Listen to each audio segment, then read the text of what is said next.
Oke, Assalamualaikum warahmatullahi wabarakatuh. Selamat siang rekan-rekan Asta. Selamat datang lagi di Asta Media.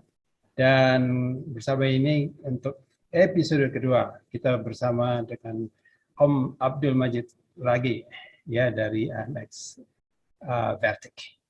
Oke, untuk episode kedua ini saya sudah mempersiapkan beberapa pertanyaan. Juga saya mengajak rekan Asta, yaitu Om Subes Roji dari Ciberem Aeromodeling. Dan beliau juga community teman dari Asta. Untuk mempersingkat waktu, saya akan coba memulai dengan dua jenis pertanyaan. Pertanyaan pertama itu sifatnya lebih kepada produk dari AMX itu sendiri. Lalu sesi kedua pertanyaan lebih kepada umum ya, khususnya Telcipta yang nanti akan dibacakan di-tackle oleh Om Roji. Nah, untuk yang sesi pertama itu ada beberapa pertanyaan dari rekan-rekan kita mengenai Vertex. Oke, nomor satu, nggak banyak kok Om. Om Majid nggak banyak, cuman ada 7. Nomor satu, harga satu set dari MX Vertex. Kalau dari brosur itu kan tertera kalau nggak salah 125 jutaan ya, Majid ya? 120 juta, Pak. 120. Oke. Nah, boleh cerita dikit ya, kira-kira kita dapat apa sih dengan harga sekian? Dan compare, mungkin kita bisa, kalau orang beli motor, beli mobil gitu kan, biasa suka compare juga gitu ya. Nah, ini kalau Om Majid boleh ya setiap produk kan pasti mereka punya satu kebanggaan ya. Silakan dibagi-bagi ke kita. Monggo, Mas. Oke, kita menawarkan MX Vertex itu untuk paket lengkap, Pak. Jadi di situ memang benar-benar ada sampai laptop pun kita udah include di paket itu, karena beberapa kali kami kan klien kami ada dari pemerintahan maupun dari swasta. Kalau dari pemerintahan kadang-kadang mereka minta yang sampai lengkap, misalkan kalau ada dulu Phantom sekalian dengan CS-nya, iPad atau Android misalkan seperti itu. Dan terakhir saya tahun lalu juga ada pengadaan di salah satu instansi di Pekalongan. Mereka minta satu paket lengkap dengan laptop, dengan apa ya pokoknya lengkap saja lah. Udah mereka udah nggak pikirin apapun. Nah, 120 juta itu sudah termasuk peralatan yang mendukung untuk mapping itu udah lengkap semua. Baterai kita sudah ada 3 set. Jadi misalkan ada butuh berapa kali terbang, itu sudah disupport. Kemudian kamera sudah include, yaitu kamera Sony RX0. Kemudian yang terlebih lagi itu sudah termasuk dengan paket pelatihan. Jadi paket pelatihannya kita basis di Jogja, sudah dengan hotel dan segala macam itu udah include di situ. Jadi 120 juta itu istilahnya klien itu tinggal bawa badan aja sampai Jogja, kita yang urus semuanya lah ininya. Oke. Itu maksudnya bisa aja misalkan nanti saya pengennya di tempat saya nih di Sumatera apa di mana, itu bisa aja nanti disesuaikan. Kalau yang 120 juta itu memang sudah lengkap sampai pelatihan, semua transport udah include. Waduh. Ya. Luar biasa. To be honest, kalau dari pengalaman saya harga segitu, mana jempol saya, kompetitif banget, Pak. Oke, thank you. Nah, pertanyaan nomor 2, kapan riset bisa bawa kelas Sony A6000? Nah, yang kemarin kan sepengetahuan kita pakai yang kecil ya, pakai RX0. Nah, apakah ada rencana nih, entah versi berikutnya atau memang pakai yang apa versi 5 mungkin atau gimana? Silakan Mas Haji. Kalau untuk ke depan mungkin kita mengembangkan yang mirip dengan A6100 itu, tapi bodinya agak beda yang ada dikembangkan. Misalkan ada beberapa perusahaan Foxtech itu juga mengembangkan sensornya sama, lensanya juga bisa pakai A5100, tapi untuk apa namanya body umumnya memang dia lebih ringan, kurang lebih ya apa namanya karena tidak ada layar, tidak ada yang misalkan apa speaker itu kan nggak ada di situ, memang khusus untuk mapping. Nah mungkin kami opsi lainnya selain Sony RX0 itu ya itu namanya Map 02 kalau nggak salah ya, kurang lebih seperti itu. Ya dengan apa istilahnya ya, harga yang pasti lebih ya dibilang mahal, harga mungkin meningkat memang, sedikit. Memang sesuai lah ya, sesuai dengan produknya. Benar-benar. Oke, baik. Clear. Pertanyaan berikutnya, oke, ini agak umum sedikit nih. Apa beda yang wawancara kita kemarin itu ya, Wingtra sama punyanya AMX ya. Jadi bedanya 4 propeller sama 2 propeller itu secara singkat deh, supaya teman-teman kita yang masih awam bisa paham Mas. Kenapa pakai 4? Kenapa Wingtra cuma pakai 2? Apa plus minusnya? Terus terakhir, kenapa akhirnya AMX memilih dengan 4 baling-baling? Gitu Mas. Monggo.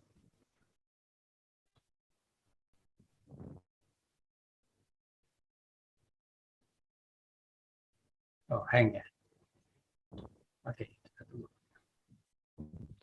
Oke, yang mungkin yang apa namanya, kita basisnya waktu itu awal-awal prototipe AMX V1 V2 itu kan kami kembangkan di quad tail seater. Nah di situ kita ada melihat ada beberapa keunggulannya, misalkan untuk kopter itu kemungkinan ya kami bisa merasa lebih stabil di quad tail seater karena masing-masing apa namanya untuk bergerak ketika mode kopter itu kan dia independen, jadi tidak tergantung misalkan elefon kalau misalkan dibandingkan dengan tail seater.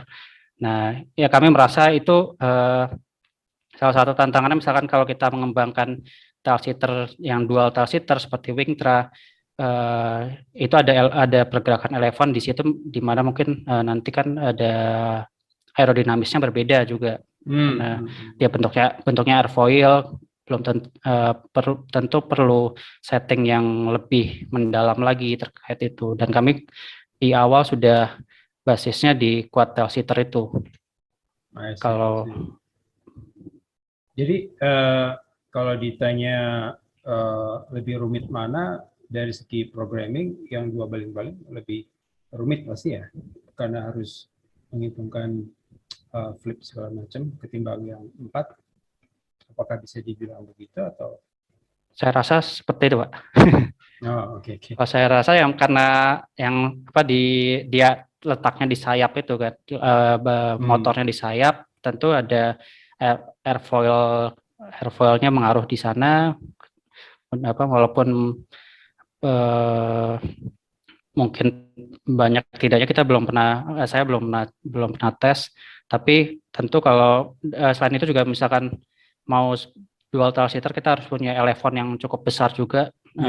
Nanti kalau yang seperti saya yang di AMX Vertic bisa dilepas pasang sayap dan fuselage, itu kan juga nanti akan resiko juga kalau misalkan elefonnya seperti Wingtra mungkin hampir setengah dari sayapnya, cukup besar. Jadi nanti untuk menggabungkan ke fuselage-nya itu mungkin saya agak ada tantangan di sana. Baik. Oh iya betul. Oke, kita nggak ngomong Wingtra, bisa lebih panjang nanti. Lanjut adalah oh ya, termasuk paket itu termasuk koper kan ya. Jadi Masuk. seringkasnya itu berapa kali berapa dimensinya, Mas Majid? Kalau kita mau berangkat untuk tugas mapping nih. Kurang lebih Kurang case-nya itu lebih. sekitar 80 cm ya lebarnya. 80 kali 45 tingginya kali setengah 80 kali 50 kali tingginya 45 cm. Tuh, nggak sampai semeter ya. Iya, nggak sampai. Kalau Oke. tanpa cash di mobil city car itu misalkan seperti Karimun atau Wagon R itu bisa di belakang udah cukup di bagasi belakang untuk semua apa namanya Iya, semua iya, part iya. ya. Ada sayap itu udah cukup. Ya, mereka sekarang yang pakai fixed wing pasti senyum-senyum nih. Kayak saya pernah ya bisa ngebayangin lah apa Avanza aja dari ujung ke ujung mesti dimasukin dari buka belakang. Ya, ya, ya kadang kan memang kalau fixing besar kita juga tantangan. Ya, ya, ya. Wow. Ya. Oke, luar biasa. Oke, nah lanjutnya adalah kemarin kayaknya belum dikenalkan siapa saja tim AMX dan tugasnya dalam pengembangan dan menjalankan perusahaan atau yang ditampilkan di profile. Silakan, Mas Majid.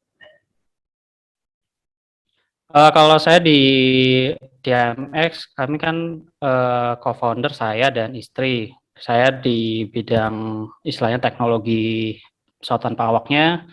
Kemudian kalau istri lebih ke aplikasi dari apa namanya karena dia background geografi, dia lebih ke sana.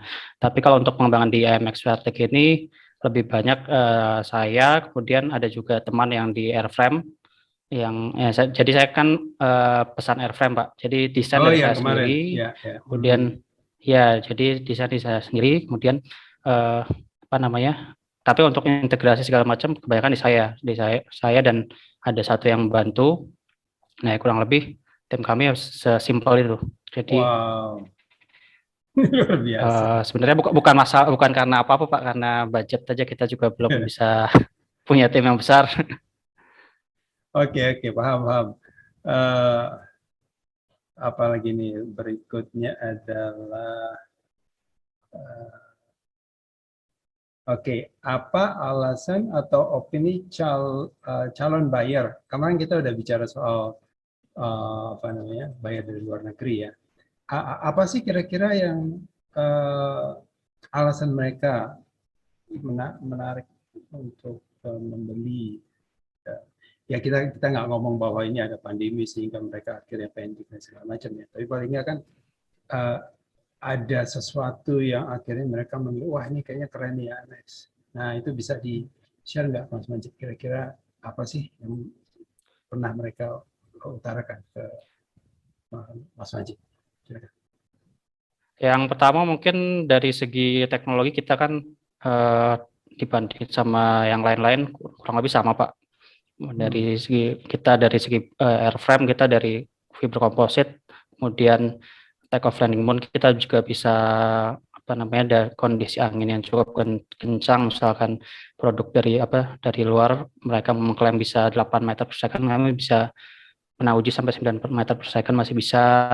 Kemudian eh, ada juga apa namanya yang inovasi-inovasi, misalkan kita bisa di lepas pasang body dan fuselage dan wingnya. Kalau kita lihat seperti yang Wingdra itu kan dia fix tidak bisa, terus ada juga dari Amerika juga mereka juga fix juga. Kita yang bisa salah satunya kita. Terus dari harga juga mungkin kalau dibandingkan beda jauh lah. Kita bisa menawarkan lebih rendah dengan apa namanya dengan spek yang kurang lebih sama. Kemudian mungkin kita juga berapa kali ini ya apa namanya ya, semacam melemparkan sosial isu lah, maksudnya semacam bahwa apa sih kita mapping menggunakan fixed wing, tantangannya apa aja, misalkan AHAN, kemudian skill operator, kemudian kalau kita kopter seperti apa. Nah, kita juga melemparkan isu-isu semacam itu. Jadi kita juga istilahnya ingin mengedukasi juga bahwa yang kita tawarkan apa sih, keunggulannya apa, solusi dari masalah apa yang kita pengen selesaikan. Nah, rata-rata di situ karena mereka saya lihat bahwa mungkin di produk-produk seperti ini jika kita bandingkan antara produk Eropa, Amerika dan misalkan China, produk China mungkin lebih kurang edukasinya. Kalau kita lihat produk-produk Eropa kan mereka ada webinar, ada bagaimana mendapatkan akurasi sampai sekian senti. Mereka lebih ke edukasi bahwa produk mereka bisa seperti ini loh. Nah, saya mengarahkan ke situ juga. Oh, smart. Ya, benar-benar banget. Nah, ini terakhir, Mas Majid, nomor 7. Jelaskan, kemarin kita udah bicara soal proyeknya AMX Nusantara, ada belakangnya itu saya lupa. Nusantara Tour. Nah, turnya saya lupa. Nah itu, Mas, mumpung nih kita masuk sesi baru, tolong dijelasin dong, Mas. Kira-kira apa sih niatan dan programnya? Monggo, Mas Ajit. Baik, jadi karena mungkin beberapa kali saya juga mendengar bahwa yang tipe seperti yang kami kembangkan dan juga mungkin banyak yang kembangkan tail sitter itu agak kurang tahan misalkan melawan angin atau ada beberapa yang kelemahan. Nah, kita berusaha membuktikan bahwa kita bisa misalkan tahan angin, bisa deploy dari daerah yang cukup angin seperti di pantai atau daerah-daerah yang mungkin di beberapa daerah Pulau Jawa juga anginnya besar. Nah, kita pengen membuktikan itu. Salah satunya ya saya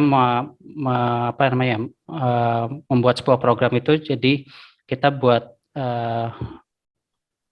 keliling beberapa tempat di daerah-daerah yang memang karakternya berbeda. Misalkan kita mulai dari base camp kita, tempat kita terbang biasa itu di daerah Tiban, di daerah Godean, itu kan angin cukup besar di sana, bisa sampai 7-8 meter per second, itu nggak masalah. Kemudian minggu lalu kami juga sempat ke daerah Magelang, dari sana sekitar ketinggian sekitar 500 meter di atas permukaan laut, nggak masalah juga. Nah, kami berusaha selain untuk membuktikan itu, kami juga istilahnya membuktikan bahwa ini bisa dipakai di beberapa kondisi, dan selama kami coba tidak ada masalah berarti. Mungkin itu aja yang pengen kita tunjukkan dengan adanya Vertik Nusantara Tour namanya sih. Apakah udah ada ini, Mas Majid, rencana ke wilayah mana saja, walaupun misalnya Jawa Timur walaupun mungkin tempat spesifiknya belum ada ya, tapi nanti kita akan ke Sumatera Selatan akan ke, kira-kira udah ada kah plannya itu, Mas? Kemarin baru sekalian juga kan ada permintaan juga Pak, ada demo kemarin. Terakhir ada minta dari daerah Bogor, tapi belum tahu waktunya. Mungkin sekarang juga karena lagi agak ketat, saya kurang tahu juga bisa ke sana kapan. Tapi mungkin ke daerah Jawa Barat setelah ini. Oh, oke. Kita kembali ke sesi pertanyaan berikutnya. Jadi dari pertanyaan AMX Vertik tadi sudah selesai. Jadi ya kita doakan sama-sama semoga program Vertik Nusantara Tour-nya berjalan lancar kita tahu semua pandemi ini kita harus menjaga kesehatan nomor satu ya. Jadi ya tapi kita tetap semangat ya. Ya, Pak. Kita bisa ambil simulasinya di daerah Jogja ada bukit, ada pantai. Ya, bisa juga Cok. Ya. Karena Jogja kan jadi daerah apa namanya militer karena lengkap Pak. Ada bukit, ada Ya, ya, pegunungan, ya, laut kan ya, ya, salah ya. satunya. Oke, oke. Nah, sesi berikutnya adalah sesi pertanyaan dari member dari apa boleh dibilang eh, apa ketua kelasnya Pak Roji. Jadi silakan Pak Roji. Pertanyaannya tadi ngelihat buku catatannya, waduh, Kayaknya panjang Pak. panjang juga. Tenang aja, tenang. Enggak semua, Oke. itu kan catatan saya aja. Ya, silakan Om Roji. Ya, terima kasih Om Gatot. Oke, Mas Majid. Ya, Pak. Suara saya jelas ya? Jelas, clear. Jelas ya. Clear and Oke. loud. Jadi, Loud and ini clear. pertanyaan-pertanyaan yang saya catat ini adalah pertanyaan dari komunitas. Jadi mungkin banyak yang umum, tapi nanti kalau memang ada pertanyaan yang teknis yang memang sudah detail yang kira-kira nggak perlu diekspos, Mas Majid nggak usah jawab gitu aja. Gitu aja. Ya, Jadi, saya usahain aja Pak. Saya ya, jawab. siap gitu. Jadi ini karena pertanyaan umum, jadi mungkin banyak yang nggak lihat video yang pertama kemarin ya, penjelasan kenapa Mas Majid milihnya jadi tail seater bukannya hybrid yang separate lift and thrust motor itu ya. Nah, gitu. Jadi di sini saya coba ambil beberapa pertanyaan. Sebenarnya bukan pertanyaan, ini juga pertanyaan sekaligus pernyataan jadinya. Jadi pro dan kontra antara hybrid sama tail seater nih. Gitu. Mungkin nanti dari sisi Mas Majid bisa menjelaskan kenapa misalnya pilihnya jadi tail seater. Yang pertama, ada pernyataan bahwa hybrid VTOL itu dari sisi endurance lebih lama. Terus kemudian muatan lebih banyak. Terus kemudian kalau untuk tail seater dianggapnya payloadnya kecil gitu kan, karena memang secara fisik pesawatnya kan, apalagi yang vertik, kita bicara dengan vertik ya, mungkin kalau nggak salah kemarin dijelasin wingspan 140 cm ya kayak gitu. Nah, ya. Itu pertanyaan itu dulu deh, pertama dulu deh. Oke. Jadi kenapa pilih tail seater, sebenarnya kita kalau mau itu semua tergantung dari kebutuhan ya. Misalkan kita dari awal pengennya seperti apa, pengen membawa pilot-pilot yang besar, memang untuk tail seater kurang cocok karena terutama untuk ini ya nanti kita kan harus membawa baterai juga. Untuk VTOL pasti jauh lebih berat dibandingkan yang lain. Dan sejauh ini memang yang banyak dipakai tipe yang SLT itu, yang separate lift and thrust, atau mungkin ada satu lagi Pak Roji itu tilt motor kan ada juga. Ya, tilt motor kan ada juga banyak berkembang. Nah, saya sih karena dari awal kami pengen pesawat yang simple, yang compact, yang bisa dibawa mudah dibawa ke lapangan. Karena mobil saya juga sebenarnya mobil kecil, city car, menyesuaikan mobil juga salah satu. Saya juga dari dulu waktu kuliah juga melihat saya beberapa kali bantu dosen, pesawat-pesawat yang besar itu kan agak sulit untuk dibawa ke lapangannya. Selain sulit juga lapangannya juga terbatas kalau misalkan kita mau yang wingspan-nya besar. Nah, dengan adanya ini kalau tipe SLT kan memang dia berat ya, maksudnya beratnya karena mereka selain kita memikirkan fixed wing, kita harus menambahkan perangkat, jadi dia bisa sebagai quadcopter atau hexacopter atau apapun itu seperti itu kan. Mereka harus menambahkan beban itu, dan saya hitung-hitungan saya bahwa pas saya mau buat vertek ini, kalau dengan wingspan misalkan di bawah 2 meter saya akan kurang maksimal. Mungkin kalau beda lagi kalau saya pengen buat pesawat yang 2,5 meter ke atas wingspan-nya mungkin beda lagi. Ya. Saya Ya, mungkin milih yang SLT itu. Oke. Gitu Pak Soji. Oke, ya siap. Jadi ya itu ya alasannya memang karena berdasarkan desain dan keperluan ya jadinya ya. Ya, betul. Ya, sama pertimbangannya adalah lebih simpel, terus mungkin juga saya bisa simpulkan deploy di lapangan lebih mudah ya kalau tail seater ya. Seperti itu Ya, bukan ya? sejauh ini saya cuma menggabungkan fuselage sama wing, dipasang baut udah selesai. Oke, terus kemudian tadi menarik juga mengenai apa namanya yang rencana Nusantara Tour itu kan kaitannya dengan uji vertik terhadap angin ya. Gitu. Ya, apakah ada data atau hasil uji si vertix ini bisa nahan pada saat posisi take off ya, posisi vertikal yang bidang permukaannya paling besar kan ya, itu sudah adakah data kecepatan angin maksimalnya berapa sih yang sudah diuji aja untuk vertix?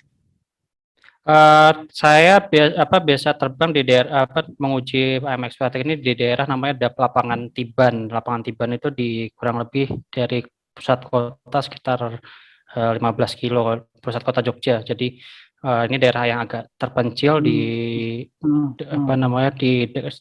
dekat pegunungan Menoreh.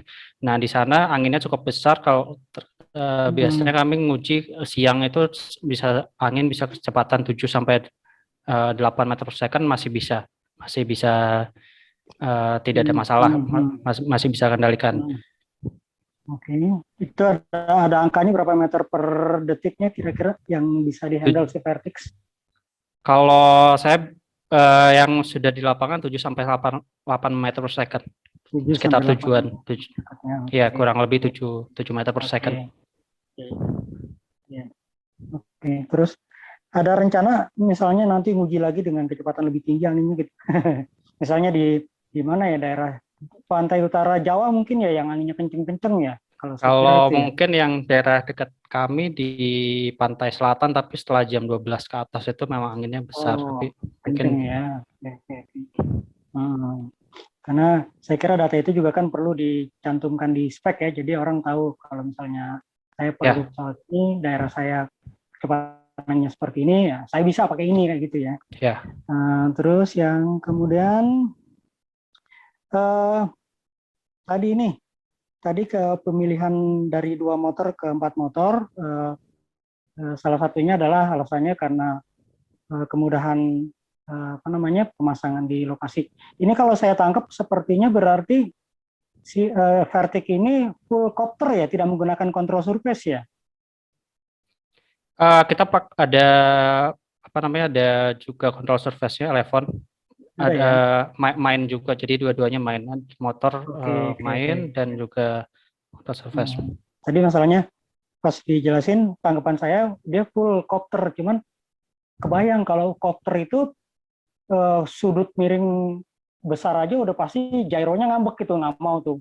Ini bisa horizontal gitu. Artinya pada saat horizontal dia sebenarnya seperti biasa ya, full mode-nya mode airplane ya, dengan control surface yang bekerja ya. Iya, tapi ada bantuan juga di differential thrust itu juga main juga di di fixed wing. Oke, dan Elevon tetap ya ada ya? Tetap, Elevon tetap ada ya. Oke. Artinya kalau saya lihat seperti ini, kalau boleh saya tangkap, ini mungkin ke desain aerodinamiknya ya mungkin boleh dijawab boleh enggak nih. Boleh dijawab boleh enggak gitu.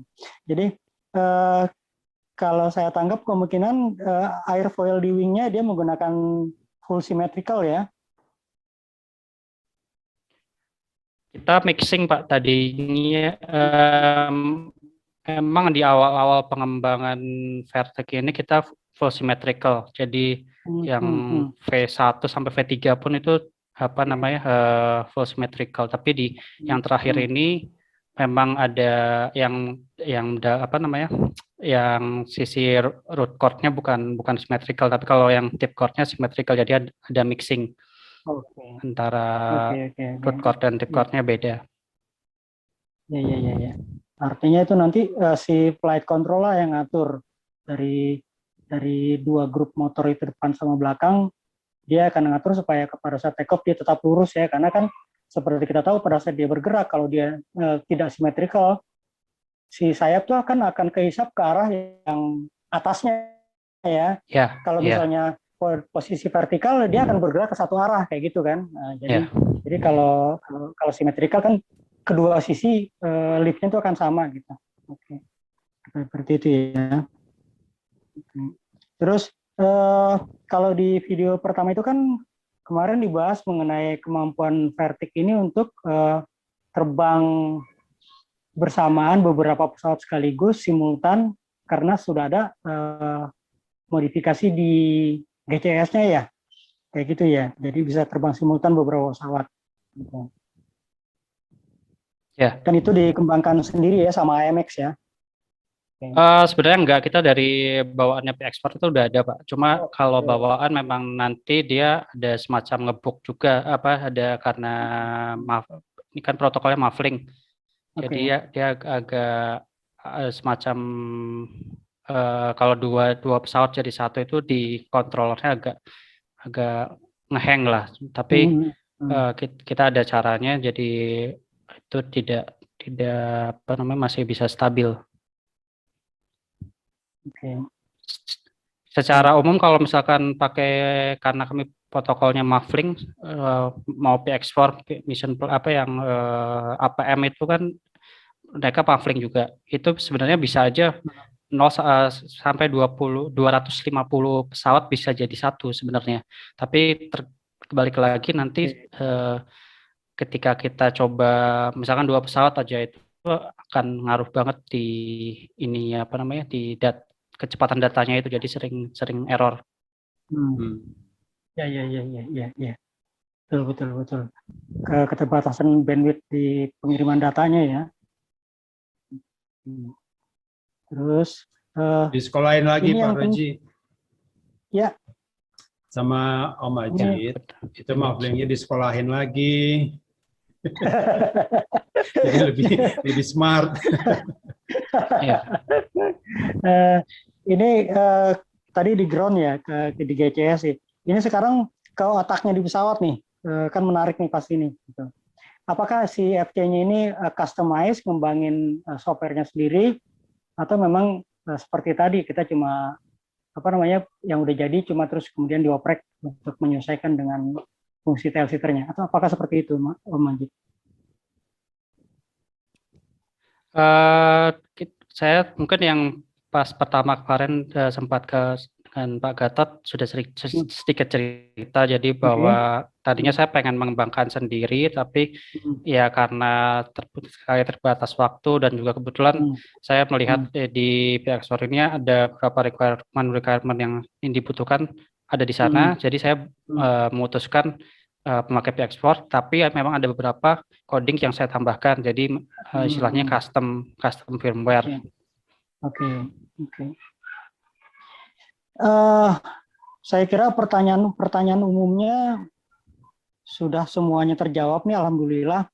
Dan jadi tadi juga beberapa catatan saya sudah diwakili oleh Om Gatot pertanyaannya, karena pasti sama-sama aja sih pertanyaannya sih.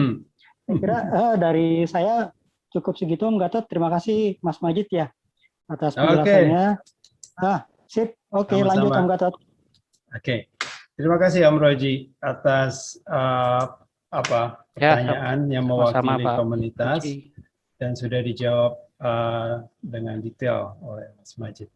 Oke, saya rasa untuk sesi tanya jawab dan penjelasan dari Mas Majid mengenai tail-sitter pada umumnya ya, dan AMX pada khususnya sudah kita dengarkan bersama-sama. Dan mudah-mudahan ini bisa jadi satu tambahan wawasan untuk kita semua, para anggota ASTA. Dan tidak ada salahnya bahwa ini akan terus berlanjut ya, bergulir dengan tema-tema yang lain yang tentunya berhubungan dengan sistem dan teknologi tanpa awak. Baik, untuk sementara kita pamit dulu ya, Om Roji, Mas Majid. Ya, siap. Siap, makasih. Terima kasih atas waktunya, sudah share ilmu dan pengalaman dari Mas Majid. Kita terima kasih banget ya, udah ada waktu. Dan sekali lagi teman-teman yang mempunyai teman belum terekspos, silakan kontak kami melalui Facebook atau di WhatsApp group. Nanti kita akan bahas bersama-sama, kita angkat bersama-sama supaya bisa dikenal lebih luas lagi, khususnya di tanah air. Baik, sekian dulu. Ya, terima kasih teman-teman.